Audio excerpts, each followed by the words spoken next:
જય શ્રી કૃષ્ણ, જય સ્વામિનારાયણ. અત્યારે ઇવનિંગમાં બ્લોગ શરૂ થાય છે. આજે ભાખરી બનાવું છું ડિનરમાં. નોર્મલી સવારમાં બનાવું. ઇન્ડિયામાં અમે જ્યારે હતા ને, મારા મમ્મીના ઘરે અમારે એવું ફિક્સ સવાર અને સાંજ બંને ટાઈમ ભાખરી બને. મારા સસરાના ઘરે અમારે અલગ, અમારા ઘરે એટલે ત્યાં પપ્પા જોબ કરતા ને, તો અમારા ઘરે સાંજે દાળ ભાત શાક રોટલી બનતા, અને મારા મમ્મીના ઘરે બપોરે દાળ ભાત શાક રોટલી બને. એટલે બધું કેટલું અલગ અલગ હોય, આ પણ સેટ થઈ ગયું છે હવે. અને અહીંયા આવીને તો દાળ ભાત અમે સાંજે જ બનાવીએ, ઓબ્વિયસલી બપોર હોઈએ નહીં એટલે. પણ ભાખરી હું ઓછી બનાવું છું. આજે કીધું ચાલો ભાખરી બનાવી લઉં.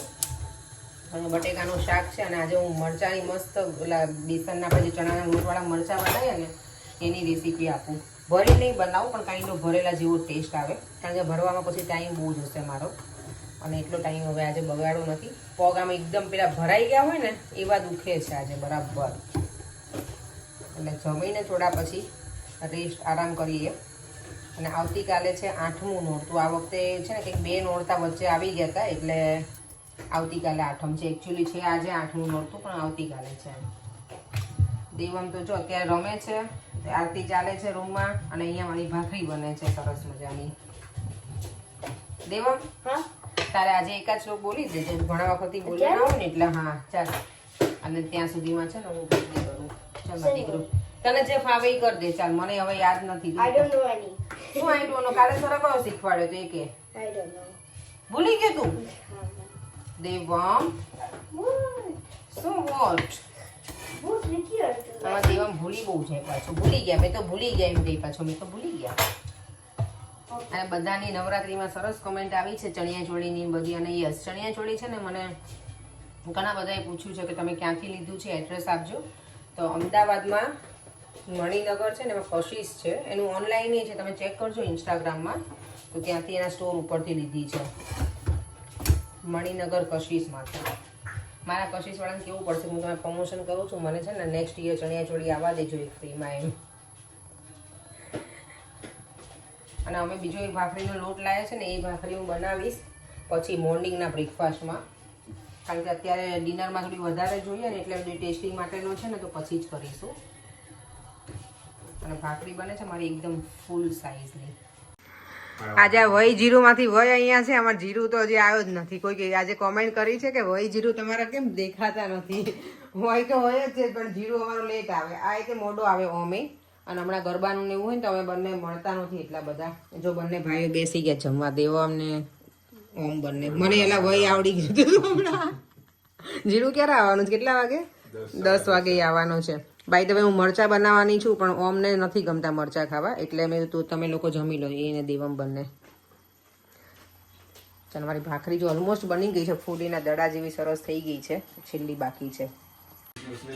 મરચા જો મારે ભરેલા નથી બનાવ, એટલે મેં આવી રીતે કટિંગ કરી નાખ્યા છે. અંદરથી બિયા હોય ને એ કાઢી નાખે, એટલે બહુ તીખા ના લાગે. અને અહીંયા જો હવે તેલ મૂકીશ, અને એટલે આને કેવું ભરવામાં પણ બહુ ટાઈમ લાગે. આ રીતે બનાવો તો ફટાફટ ઇઝી રેસીપી બની જાય. તેલ મૂકી દીધું છે, મરચા બનાવવા જો આટલું. હવે ક્રિકેટ છે ને, આ જીત્યા છીએ ને આપણે, એટલે મારા ઘરમાં મને લાગે અઠવાડિયું પેલું ચાલ્યા રાખશે. તો અને જો હારે હોત ને, તો મોઢું આટલું એવું થવાનું હતું તમારે. બેસો ને, ખબર છે કેવું મોઢું થઈ ગયું, યાદ છે ને? આપણને કેવું કહેતા કે તમે બધા ઉભા થઈ જાવ, જતા રહો, કે તમે આયા ને એટલે વિકેટો પડે જેવું.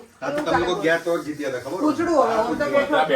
હા તો ઓ માય ગોડ, આ પરેંગ તો જો મને આવું કહી દે કે તું બેઠી હતી ને એટલે હારતા હતા. બોલો, નથી જમવું.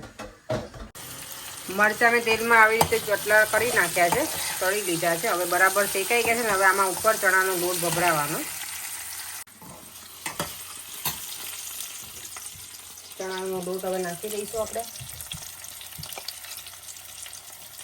મંદિરે આવા મરચા બહુ બનાવે. અમે જઈએ છીએ ને સ્વામિનારાયણ ટેમ્પલ, ત્યાં હમણાંથી નહીં હોતા નહીં કરે. પેલા ને તારા મરચા બહુ જ બનતા, મજા આવી જાય. કરે ફાફડા જલેબી ઓર્ડર કર્યા કે નહીં તમે? જો તમને હું રોજ કહું છું, કરી દેજો.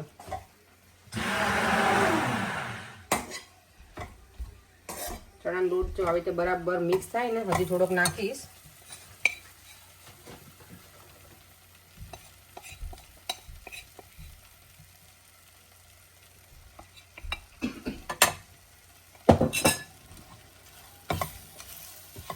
હવે ચણાના લોટને પણ આમાં થોડુંક શેકવાનું.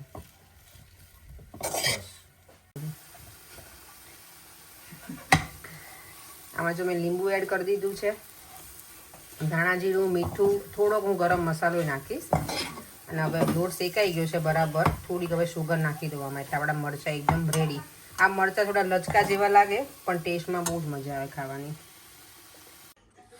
તારક મહેતા ચાલે છે ને, અહીંયા જમવા બેસી ગયા છે હું અને પર્યાંક. હવે પર્યાંક મરચાં કેવા લાગે બોલો? કેટલા ટાઈમ પછી આજે બનાવે?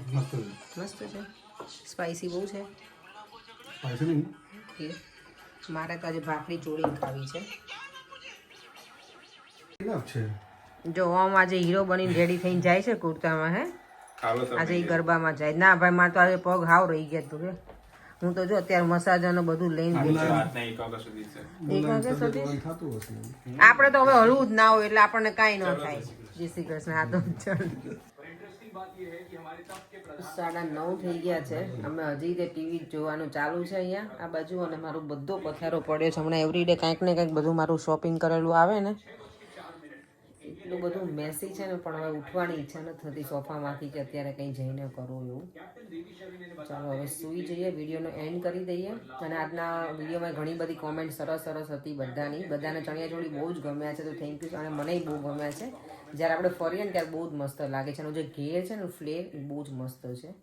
મારો ફર્સ્ટ ટાઈમ આટલા ફ્લેરવાળા આવ્યા છે. દર વખતે હોય પણ આટલો વધારે મીટરનો ફ્લેર નથી હોતો. મને લાગે 5 કે 6 મીટર સુધી હશે મારા, પણ આ વધારે છે, 8 કે 10 મીટરનો છે.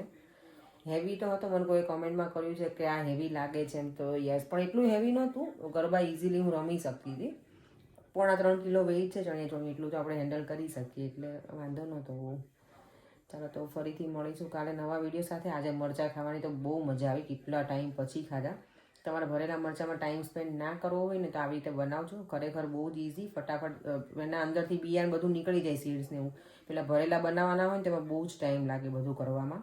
ભરીને પાછાને શેકવાના, મસાલો શેકીને બનાવવાનો. આ એકદમ ઇઝી રેસીપી છે. ટ્રાય કરજો અને પછી મને કહેજો કે તમને કેવા લાગ્યા. Okay, bye bye. જય શ્રી કૃષ્ણ. જય સ્વામિનારાયણ.